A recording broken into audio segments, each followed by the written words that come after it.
Turning of the seasons, otherwise known as equinox and solstice, are some of the most powerful spiritual moments of the year.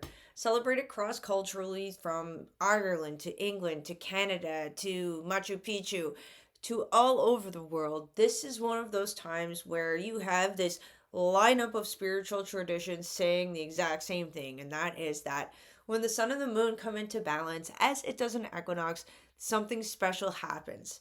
And that something special, my friends, is what this is all about.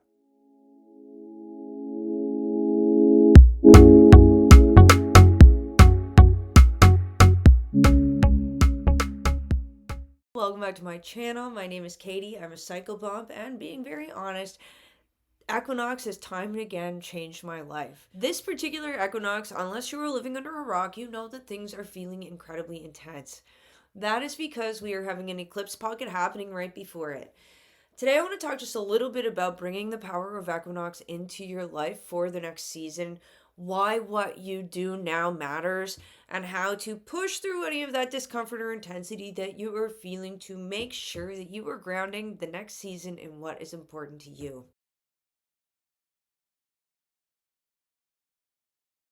There are two equinoxes and two solstices each year. Spring and autumn equinox take place on September 22nd and March 20th, and winter and summer solstice take place on December 21st and June 20th. They shift slightly each year. Spiritually speaking, equinox is known as a time where we are balancing our solar and lunar energy. Said differently, our masculine and feminine parts. This is the seen and the unseen, the material and the metaphysical. And one of the reasons why people love working with spiritual practices around equinox and solstice is that this is the type of energy that helps us to spark a balanced and grounded pathway to the soul, to self connection, to whatever it is that we are trying to do, which is why I am making this video. Though some people pass equinox and solstice off as new age, the truth is both of them are part of the human story and have been for quite some time. When it comes to equinox, for example, equinox has been celebrated for 10,000 plus years and around the globe. We find its evidence in sacred sites that are built up in Ireland, Turkey, northern Canada, and at other key places like Machu Picchu, Chaco Canyon, around the globe. What this tells us is that this particular day was noted as something that was important to the ancients, and it was most likely important for more than just their growing calendar, which academics like to tell us it is all about. Rather, ancient tradition that most of us have evolved from are rooted directly into this cosmic conversation that happens between the elements that occurs at different signposts of the season, like equinox and solstice. People who ran these advanced societies knew that there was something spiritually important that happened for the earth, but also for the people of a society. And this is why they built these megalithic and huge sites to celebrate them. And that's why we keep coming back to it today. One of the neat things that is happening is that scientific discovery has recently been starting to talk about how Earth energy actually does shift during key astronomical events like equinox. For example, when equinox happens, the geomagnetic structure shifts and we have heightened electron and ionospheric activity. This is in part because we experience something called the Russell McFerrin effect, which is otherwise known as equinox cracks. You hear a whole lot of people that get very excited about when there are aurora borealis and they have made this connection between auroras and spiritual development. Well, here's part of where that happens. The auroras are happening because we are having stimulation in the ionosphere. That ionospheric stimulation in turn stimulates the geomagnetic structure and the telluric current of Earth. Those are the two flows of energy that stimulate our spiritual bodies. And so when they are humming more powerfully, we are able to have heightened self connection, heightened soul awareness, heightened communication with the other realms and creator, and most importantly, when we work with this energy intentionally, we are able to help it to spark seasons of growth, pathways of learning, or different parts of the soul integration and healing process. And that is what this channel is all about. In my last video, I talked to you a little bit about the soul body earth connection, so I'll let you check that out for more information on how all that works. Today, we're going to go further into the power of Equinox and what you're able to do to work with it to power your own life. One of the things to take from the last video into this one is that our soul and our body are connected to earth energy. And so when there are heightened moments in the geomagnetic sphere or the telluric current, like there are right now, we are able to work with them to spark our soul growth or to knock ourselves out of a phase of the doldrums. One of the very best and most obvious ways that you're going to be able to do that is, to spend as much time as you are able to making direct contact with the earth.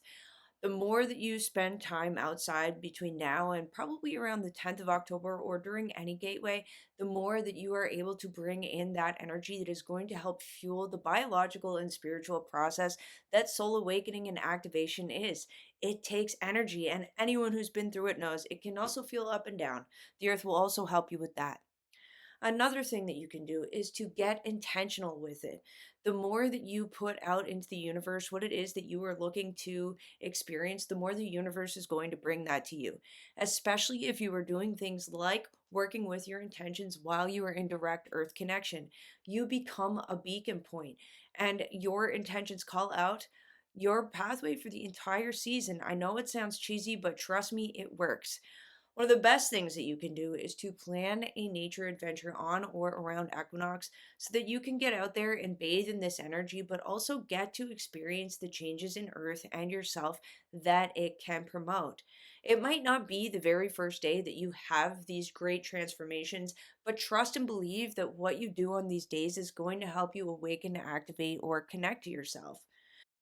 And as I'm looking at the cosmic calendar, I feel that people will be able to experience the ping of soul activation really between now and the end of October when the Sound Gate closes. These are two things that are interconnected, which you will hear me talk about more on this page. For those of you who don't know me, my name is Katie. I am a psychopomp and a soul guide, and my job is to calibrate the Earth energy systems and the Stargate systems and all of the things that are associated with soul travel and earth energy along with this cycle of the seasons. And so, although some people like to say that astrology people are crazy and they like to laugh at us, the truth of the matter is, astrology people are very well aware that what is happening in the cosmos has a direct impact on us here on the planet, and we now have things like that scientific research that verifies it. There isn't a person alive on this planet right now who isn't feeling the impact of this already because we are having heightened geomagnetic activity. We are also having two eclipses, and everybody, whether they admit that they are energy sensitive or not, are noticing that things are weird. As all of this is happening on a cosmic level, we are integrating the balancing of the energies of the masculine and feminine. And this is coming up because of the solar lunar thing that happens on equinox. The sun represents the masculine, the lunar represents the feminine. These are the inner and the outer worlds. These are intuition and action. And one of the great things that happens with this particular alignment of equinox is that as we move closer to this point, things that seem radicals, things that seem out of place, things that are not in harmony with this balance point do get shaken to our forefront, and we do realize that there are things that are out of balance, but that is part of what the natural healing cycle of the planet and the cosmos and our connection to it is meant to evolve. Allow yourself to feel the strong emotions that it is already bringing up and to look at them as lessonscapes and as points for closure or healing or growth is a really important way to honor the process that is already naturally happening. The very same energy that I just mentioned that is more powerful during equinox is also helping to stimulate soul actualization and soul activation and the soul waking up or integrating process. This is something that is definitely uncomfortable at times. I myself am working on healing a piece that needs a lot of patience and a lot of love. And as the alignments happen, the exact advice I am giving you is the advice that I am following to the self. Allowing yourself to say, hey, what do I need to feel nurtured, nourished, and loved at this time? What hole is this expressing in my life? And or what choice am I being presented with right now? And what opportunity is laying in my path? And am I going to approach things the same way now as I always have, or am I going to do it different are very common questions that will come up at times like this. And my best advice to you is to not give up when it feels uncomfortable, especially during these times, because if you were able to just work with your intentions, work with your patience, and remember that you can always go to places like this. Connecting directly to our planet, the trees, rocks, rivers, canals, your parks are going to help you soothe and ground your spiritual body whilst you are also taking care of the physical discomfort that comes up. Get yourself a copy of Plugging into the Planet for Soul Growth. It's a new self access course I put together that has guided meditations, information on how to work with your intuition and intentions to land you in spots like this that are going to help heal and soothe you. And most importantly, how to put knowledge about self connection and earth energy into practice every season now and everyone that comes after it. Connect with the planet, you're going to be able to work through this discomfort and spark something powerful for yourself so that when you come out of the other side of this next few week period, you're going to be launching into a different phase of life that you have decided divined and called towards you with your intuitive power, your metaphysical skills, and your connection to earth. Things that is really important to do as we are moving through these processes is to recognize that there's always a choice. Every single thing that you do, every single choice that you make is happening in cosmic alignment with this moment that Creator has made for us that we experience a couple times each year. When people use the term gateway, sometimes it means going to a part of the planet where you're going to receive a part of yourself energy. But a gateway is also a time where you are able to see a lot of truth. And if you really want to see a lot of truth in your life, the number one way to do it is to get intentional, to get out there and connect to Earth, to align yourself intentionally with this energy, and to talk to yourself. But most importantly, remember to have fun with this. The spiritual path, although intense, is something that the more we learn how it operates, the more we are able to flow with it. Plugging into the planet, learning things like you did in this video, and all the other great tools that you have been building are helping you on the path. Thanks so much for watching. If you liked what I had to say, please click that like button, help me get into the algorithm, subscribe if you're new here, and let me know in the comments if you have been feeling this intensity, if you're an Equinox person, how you are getting through it all. I'll be back next week with a new video.